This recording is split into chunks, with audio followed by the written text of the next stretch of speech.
Sveiki, štai tokios nuotaikos Marselyje, kur Europos čempionatas tęsiasi. Tęsiasi jis, aišku, visoje Prancūzijoje. Šiandien mes esame A grupėje ir šiandien čia mes turėsime Leble. Tai yra čempionato šeimininkai prancūzai. Jie žaidžia su albanais ir šiose rungtynėse Prancūzija gali užsitikrinti vietą kitame varžybų etape, tuo atveju, jeigu laimės. Sudėtis gerai apie jas, jos šiandien tokios. Abraši, Adilis Rami, Lenieni, Sadiku, Ajeti, Andilila, Berisha, Bakari Sanjam, Ansi Agoli, Arlindas Ajeti, Lenieni, Semoa. Tie, kurie iš aikštės vidurio, na, sakyčiau, nepajėgia.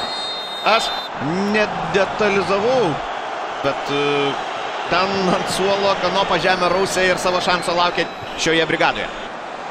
Nors brigada mišri. Pozicija po puolėjų kosminė. Vidurinę dalį, kalbu apie, aišku, žaisti su galva. Blezas Matuidi gavo į veidą. Abiejų kojų padais ir pabandė pasikandžioti. Pabandė įgelti varžovams. Bet tiksliai to padaryti nepavyko. Chaoso aikštės viduryje kol kas nemažai ir buvo pauzė, bandė barstyti taškų, be viso kito dar ir baskiško kraujo. Geriausią futbolą reikia demonstruoti Hansui Peteriui Brigeliui. Galbūt ir iš karto pabandys dešinės kojos išorinė pėdos dalimi šiek tiek į dešinę ir taip po kojomis ant galvos. Pražanga ten buvo.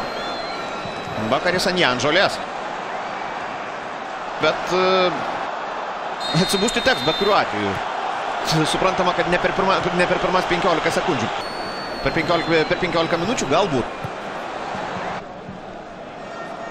Bandė atsidurti kamuolio kelyje Olivier Giroud ir sykį net galvą virš skersino.